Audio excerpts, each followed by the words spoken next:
کہ اللہ کا حکم ہے جو ایک نیکی کرتا ہے ہم اس کو 10 گنا اجر دیتے ہیں۔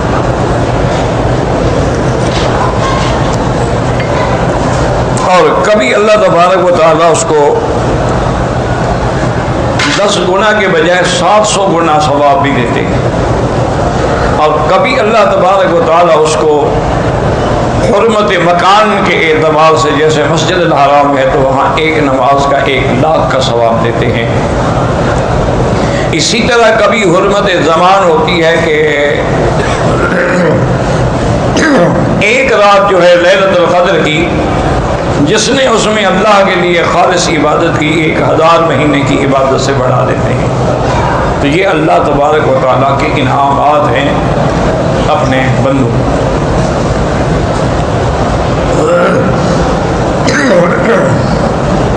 اور اسی طرح اللہ تبارک و تعالیٰ جو بندہ حج کے لیے پیدل جاتا ہے تو اس کو ہر قدم پر 700 حرم کی نیکیوں کا ثواب دیتے ہیں۔ اصل وجہ کیا ہے؟ اصل بات سمجھیں کہ اللہ اپنے بندوں کو بخشنا چاہتے ہیں۔ اگر بندے خود برباد ہونا چاہیں تو اس کا کسی کے پاس کیا علاج ہے؟ ورنہ اللہ تبارک و تعالیٰ نے، آپ وضو کرتے ہیں تو آپ کے ہاتھوں کے گناہ گر جاتے ہیں، آپ کلی کرتے ہیں، ناک میں پانی دیتے ہیں، چہرہ دھوتے ہیں، سارے گناہ صغیرہ جو ہیں وہ گر جاتے ہیں۔ پھر اللہ کے لیے آپ نماز کے لیے نکلتے ہیں، ہر قدم پر آپ کو نیکیاں دیتے ہیں۔ پھر نماز کے بعد جو دعا مانگتے ہیں وہ اللہ قبول فرماتے ہیں۔ اسی طرح اللہ تبارک و تعالیٰ نے، اب دیکھیں رجب کا مہینہ گزرا، اب شعبان کا مہینہ رحمتوں کا مہینہ ہے، حضور سب سے زیادہ روزے رمضان شعبان میں رکھتے ہیں۔ اس کی وجہ یہ ہے کہ تاکہ رمضان کے لیے ہمیں استعداد اور تیاری اور ترقی اور جذبہ پیدا ہو جائے۔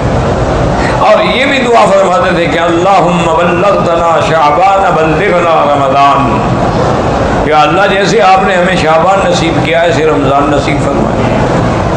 اچھا، رمضان کا مہینہ کیا ہے کہ ابھی پہلا حصہ جو ہے وہ رحمت ہے، دوسرا حصہ جو ہے وہ مغفرت ہے، اور تیسرا حصہ جو ہے وہ جہنم سے آزادی کے فرمانے۔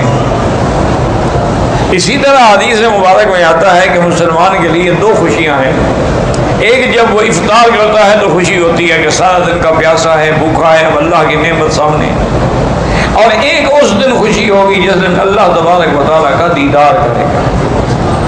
اور اسی طرح یہ بھی حدیث مبارک میں آیا ہے کہ جو مسلمان خالص نیت کے ساتھ اور خالص دل کے ساتھ افطار کے آنے سے چند منٹ پہلے جو ہے اللہ سے دعا مانگتا ہے وہ ہر حال میں قبول ہوتی ہے۔ اس لیے انسان جو ہے کبھی کھجوروں میں لڑائے اور کبھی اس کو ضائع نہ کرے، افطار سے 10-15 منٹ پہلے دعائیں شروع کر دیں۔ اور دعا کا طریقہ یہ ہوتا ہے کہ پہلے درود شریف پڑھیں، جتنا ہو سکے 1 دفعہ، 3 دفعہ، 7 دفعہ، 11 دفعہ، 21 دفعہ، 100 دفعہ، 1000 دفعہ، یعنی دعا کے اول میں بھی درود ہو اور آخر میں بھی درود۔ اور درود پڑھنے کے بعد اللہ کی حمد و ثنا بیان کریں، جیسے کہ اور نہ آئے تو سورۃ فاتحہ پڑھ لی، اس سے بڑی دعا اور اس سے بڑی حمد و ثنا کیا ہوتی ہے۔ اور پھر اللہ کو اللہ کے ناموں کے ساتھ پکاریں کہ یا اللہ یا اللہ یا اللہ یا رحمان یا رحیم یا حی یا قیوم یا ذی الجلال والاکرام، اللہ کے ناموں کے ساتھ پکاریں، اور اس کے بعد وہ دعائیں جو حضور نے بتائیں یا پھر اپنی زبان میں جو مرضی آئے اللہ سے مانگیں،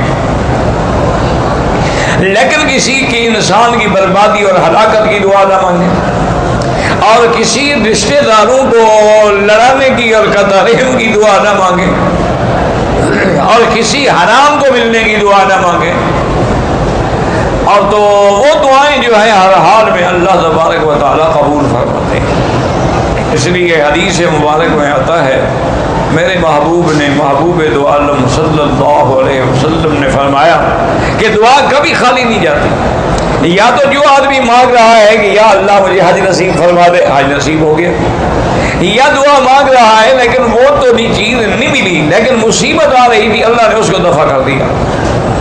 اور اور تیسری صورت یہ ہوتی ہے کہ اس کی دعا کو قیامت کے لیے لکھ دیا جاتا ہے، ذخیرہ بنا دیا جاتا ہے، اس کا بدلہ اس کو قیامت میں ملے گا۔ تو جب قیامت میں دعاؤں کا بدلہ ملے گا وہ کہے گا یا اللہ کاش میری دنیا میں کوئی دعا بھی منظور نہ ہو، آج ہی سارے مجھے بدلے مل جاتے۔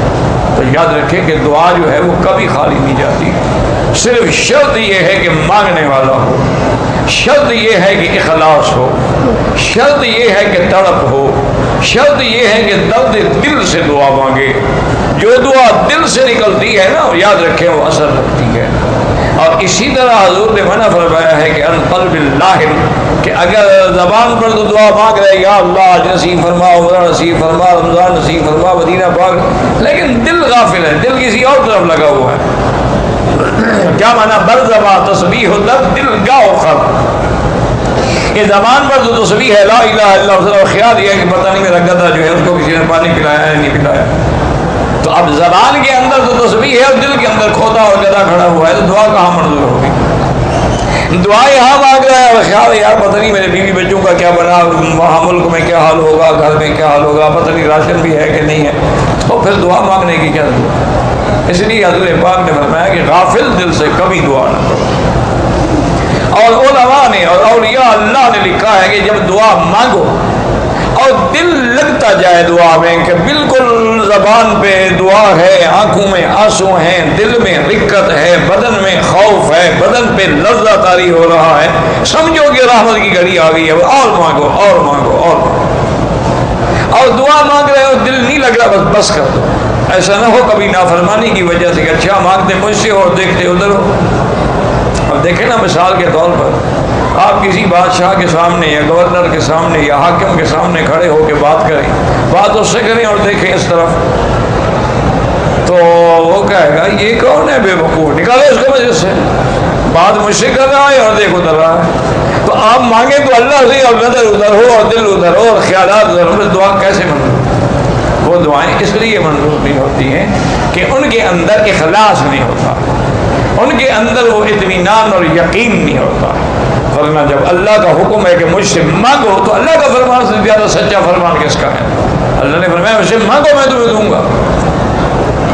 تو اسی طرح میں نے عرض کیا نا کہ اللہ نے رحمت کا ایک دریا بہا دیا۔ اچھا آپ نے کسی کو افطار کے وقت پانی پلا دیا ہے، آپ کو بھی پورے روزے کا ثواب مل جائے گا۔ آپ نے کسی کو ایک کھجور کھلا کے افطار کرا دیا، آپ کو بھی پورے روزے کا ثواب مل جائے گا۔ لیکن کوشش یہ کریں کہ سحری ہے یا افطاری ہے، سوکھی روٹی ہو لیکن حلال کی، اور اگر مال مشتبہ ہے، اگر گوشت مشتبہ ہے، اگر جو چیزیں آپ روز مروز کھا رہے ہیں وہ مشتبہ ہیں، تو پھر خدا کے لیے اللہ کے روزوں کو برباد نہ کریں، پھر زمزم سے افطار کر لیں،